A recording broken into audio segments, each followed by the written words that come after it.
अस्सलाम वालेकुम। तो सर्दियाँ आते ही बालों की प्रॉब्लम्स भी बढ़ जाती हैं। ऐसे में बाल रूखे, फीके और बेरौनक हो जाते हैं। डैंड्रफ भी बहुत ज़्यादा तंग करने लगती है। तो अगर आपके बाल भी बहुत तेज़ी से झड़ रहे हैं, उनकी चमक बिल्कुल ख़त्म हो गई है और बाल हैं कि बढ़ते ही नहीं, लेंथ एक ही जगह पर रुक गई है, तो आज के शैम्पू की रेमेडी आपके लिए। इसके सिर्फ चंद दिन के इस्तेमाल से आपके बाल सिल्की, शाइनी, चमकदार और बहुत ज़्यादा मजबूत हो जाएंगे और किसी हद तक ये आपके वाइट हेयर्स पर भी काम करेगा। बालों को साफ करने के लिए हम महंगे बाजारी शैम्पू इस्तेमाल करते हैं, जिनमें केमिकल्स ज़्यादा होने की वजह से हमारे बालों की कंडीशन मज़ीद बिगड़ती चली जाती है।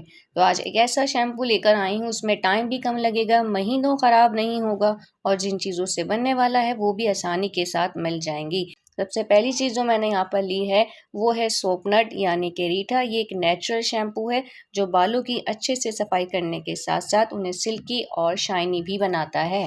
तो रीठा पाउडर जो है वो 50 ग्राम की क्वांटिटी में इसमें ऐड होगा। दूसरी चीज़ है सिकाकाई का पाउडर। ये एक माइल्ड कंडीशनर है जो डल और ड्राई बालों को सॉफ्ट और सिल्की बनाता है, स्कैल्प का पीएच बैलेंस मेंटेन करता है और इसको हम यहाँ पर 25 ग्राम की क्वांटिटी में ऐड करेंगे। ये भी आपने पाउडर फॉर्म में लेना है। दोनों चीज़ें यहाँ पर हो गई। अब जो तीसरी चीज़ जाएगी वो है इंडियन गूसबेरी पाउडर।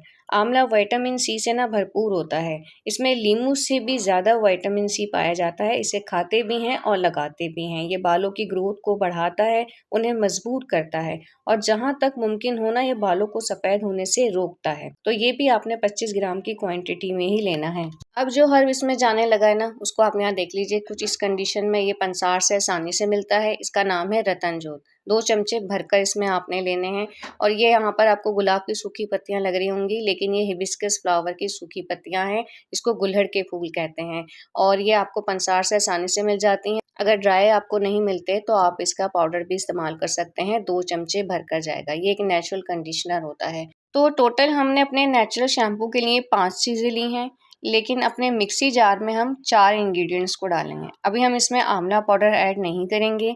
इन चारों चीज़ों को डालने के बाद इनको एक बार अच्छे से चमचे से ऊपर नीचे कर देंगे ताकि सबका एक साथ एक जैसा पाउडर बन जाए। आप चाहें तो इसका पाउडर जो है वो हावन दस्ते में भी बना सकते हैं, उसमें भी आसानी के साथ बन जाता है। सारा ही हमारा पाउडर रेडी हो गया। इसकी क्वांटिटी भी देखें अच्छी खासी बढ़ गई। अब हमारा जो आंवला पाउडर था उसको हमें यहाँ पर मिक्सी में डालने की ज़रूरत तो थी नहीं, ये बिल्कुल फाइन ही था, तो इसको हमने सेम ऐसे ही इसमें डाल दिया है। लास्ट पाउडर जो उसमें ऐड किया है वो है भृंगराज पाउडर, जिसको दरियाई बूटी भी कहते हैं, भिंगरा भी कहते हैं। आराम से पंसार से मिल जाता है, वरना ऑनलाइन तो हर जगह मिल ही रहा है। इसके भी आपने 2 चमचे भरकर इसमें डालने हैं और तमाम पाउडर को आपने इतना मिक्स करना है कि ये जो पाउडर है ना ये बिल्कुल एक जैसा एक ही कलर में आ जाए। मिक्सिंग के बाद हमारा ये शैम्पू समझे हाफ डन है। अब सबसे पहला तरीका इसको यूज़ करने का मैं यहाँ पर आपको बताने लगी हूँ। ये जो मेरा बाउल है ना, इसमें मैं ज़्यादातर शैम्पू ही बनाती हूँ। पूरा ये ब्लैक हो चुका है, ये शैम्पू इतना ज़्यादा ब्लैक कलर देता है। इससे भरपूर फ़ायदा हासिल करने के लिए ज़रूरी है कि आपने इसको रेगुलर इस्तेमाल करना है और उसका सबसे बड़ा फ़ायदा ये है कि सर्दियों में आप इसे गर्म करके भी इस्तेमाल कर सकते हैं, ये ख़राब नहीं होता है। कोई ऐसा केमिकल शैम्पू जो आप गर्म करके इस्तेमाल कर सकते हो।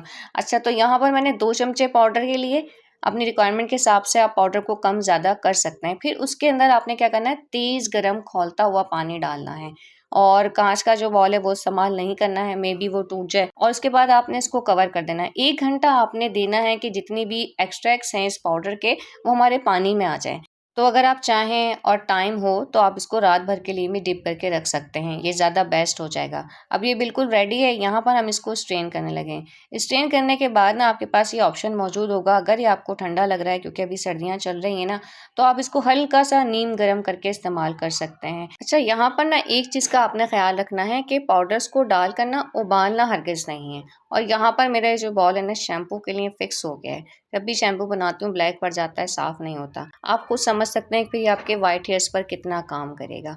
अच्छा, यहाँ पर हमारा ये शैम्पू बिल्कुल रेडी है। इसके अपने ये नेचुरल झाग हैं। अगर आप इससे सेटिस्फाइड नहीं हैं, आप कहते हैं नहीं बालों में ऑयलिंग भी है और काफ़ी गंदे भी हो रहे हैं, साफ़ नहीं होंगे, तो आप अपनी मर्ज़ी का कोई भी शैम्पू उसमें ऐड कर सकते हैं। उसका फ़ायदा आपको क्या होगा, केमिकल शैम्पू की जो हार्शनेस होती है, नुकसान होते हैं, वो बिल्कुल ख़त्म हो जाएंगे, ना होने के बराबर ही हो जाएंगे। क्योंकि हमें ना आदत हो गई है, जब तक शैम्पू ज़्यादा ज़्यादा झाग नहीं बनाता, हमें वो बेकार लगता है। जबकि जितना कम शैम्पू में झाग होंगे ना, उतना ही कम केमिकल उसमें इस्तेमाल किया गया होगा और वो उतना ही हमारे बालों के लिए फ़ायदेमंद होगा। अच्छा, अब ये जो शैम्पू बनाने का दूसरा तरीका है ना, ये बहुत ज़्यादा आसान है। महीनों आपकी शैम्पू बॉटल्स पड़ी रहेंगी लेकिन ख़राब नहीं होंगी। एक बार की मेहनत होगी, बार-बार ना बनाना भी नहीं पड़ेगा और पूरे घर के अफ़राद के लिए काफ़ी होगा। तो सबसे पहले आपने क्या करना है कि 1.5 लीटर के करीब-करीब ना पानी लेना है। पानी साफ़-सुथरा पीने वाला इस्तेमाल करेंगे ना, तो ये ज़्यादा अच्छी बात होगी। खारा पानी प्लीज़ इसमें ऐड मत कीजिएगा। एक ही बार तो बनाना है, बार-बार तो बनाना भी नहीं है। तेज़ एक बॉयल लगाया और फिर फ्लेम को फ़ौरन से ऑफ़ कर दिया और जब आप फ्लेम ऑफ़ करेंगे उसके फ़ौरन बाद आपने अपना सारा पाउडर शैम्पू उसमें डाल देना है। डालने के बाद 1 से 2 बार आपने इसमें चमचा भी चलाना है ताकि सारा पाउडर जो है वो जमकर नीचे ना बैठ जाए और पानी में अच्छे से ना मिक्स हो जाए। तो इस पानी को हमने ठंडा नहीं करना है, फ़ौरन से इसको कवर कर देना है और 1 रात के लिए इसको बाहर ऐसे ही छोड़ देना है। यहाँ पर एक छोटी-सी बात आपके फ़ायदे के लिए ही बताने लगी हूँ कि जब आपने ये शैम्पू बनाना हो ना तो प्लीज़ वीडियो को एक बार कंप्लीट वॉच कीजिएगा, तमाम चीज़ों की क्वांटिटी का ख़्याल रखिएगा। फिर आप शैम्पू बनाकर लगाएँगे ना तो देखिएगा कितना ज़बरदस्त आपको फ़ायदा भी मिलेगा और शैम्पू भी आपका ख़राब नहीं होगा। अक्सर होममेड शैम्पू ख़राब हो जाते हैं ना, लेकिन हमने इसमें पाउडर शामिल किए हैं, इसलिए ये बिल्कुल भी ख़राब नहीं होगा। 1 रात के बाद पानी का कलर बिल्कुल चेंज हो गया, पाउडर भी अच्छा खासा हमारा फूल गया था, उसके जितने भी फ़वाइद थे ना वो सारे हमारे पानी में आ गए थे। तो यहाँ पर मैं इसको क्या कर रही हूँ, स्ट्रेन कर लूँगी और जब से मैंने ये शैम्पू इस्तेमाल करना शुरू किया ना, यकीन मानिए मेरे बाल लंबे, मोटे और काले हो चुके हैं। सिर्फ़ 1 महीना आप इस्तेमाल करके देख लें, बिलीव मी बाल लंबे, घने, चमकदार और स्याह हो जाएँगे। मेरे बाल आप लोगों ने अक्सर वीडियोज़ में देखे ही होंगे, वो इसी होममेड शैम्पू और रेमेडीज़ का कमाल है। तो मैं नेचुरल रेमेडीज़ पर मुकम्मल बिलीव भी करती हूँ और ज़्यादातर वो ही इस्तेमाल करती हूँ। केमिकल वाली चीज़ों से मैं ज़रा ना दूर-दूर ही रहती हूँ।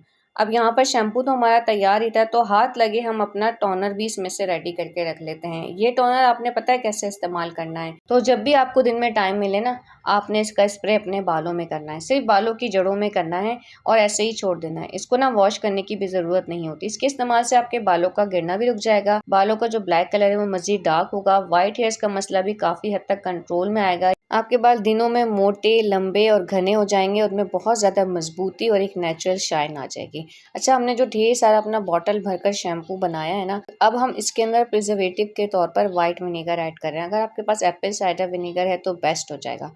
उसका आपने 2 टेबलस्पून भरकर इसमें डालने हैं और इसको स्टोर करके रखने के लिए बॉटल का कैप बिल्कुल भी नहीं लगाना है क्योंकि इन हज़ में गैसेज़ बनती हैं जिनको वेंटिलेशन चाहिए होती है। तो आपने एक प्लास्टिक शीट का टुकड़ा इस पे लगाया और इस तरह से पिन से उसके अंदर छोटे-छोटे से पॉइंट्स बना के ना होल कर दिए ताकि इसकी जो गैसेज़ हैं वो बाहर निकलती रहें। इस तरह से लंबे अरसे तक चलेगा, ख़राब भी नहीं होगा और इसकी वेंटिलेशन भी होती रहेगी। आप इसको अपने फ्रिज में स्टोर करके रखिएगा। अगर बहुत ज़्यादा सर्दी है आपकी तरफ तो आप इसको बाहर भी रख सकते हैं, बिल्कुल भी ख़राब नहीं होगा। अगर आप चाहते हैं कि हम बहुत सारा बना लें और साल भर इस्तेमाल करते रहें तो फिर आपने इस तरह से इसकी आइस बार बनानी है। ये एक साबुन के तौर पर भी आप इस्तेमाल कर सकते हैं और शैम्पू के तौर पर भी। जब ये फ्रीज़ हो जाए तो अपने बालों की रिक्वायरमेंट के हिसाब से 4-6 आपने क्यूब निकाले, बस इसको मेल्ट होने दिया और फिर इस्तेमाल कर लिया। आप लोगों के फ़ायदे के लिए मैंने एक ही शैम्पू को इस्तेमाल करने के 3 तरीके बता दिए, जो आपको बेस्ट लगे वो इस्तेमाल कर लीजिएगा। बालों की कंडीशन आपकी ऐसी ज़बरदस्त हो जाएगी कि आप बोलेंगे भई ये शैम्पू हमें पहले क्यों ना पता चला। यहाँ पर मैं आपको वॉश करके भी दिखा रही हूँ और मैं तो रेगुलर इस्तेमाल ही ये शैम्पू करती हूँ। तो अगर आपको मेरी आज की वीडियो में से कुछ भी पसंद आया हो, प्लीज़ सब्सक्राइब ज़रूर कीजिएगा और अपने फैमिली और फ्रेंड्स के साथ शेयर करना हरगिज़ मत भूलिएगा। अपने साथ-साथ दूसरों को फ़ायदा पहुँचाना भी ना अच्छी बात होती है। तो छोटू-मोटू सा लाइक का बटन है, उसको भी प्रेस कर दीजिएगा। इंशाल्लाह फिर किसी strong and powerful C remedy के साथ मिलते हैं। अल्लाह हाफ़िज़।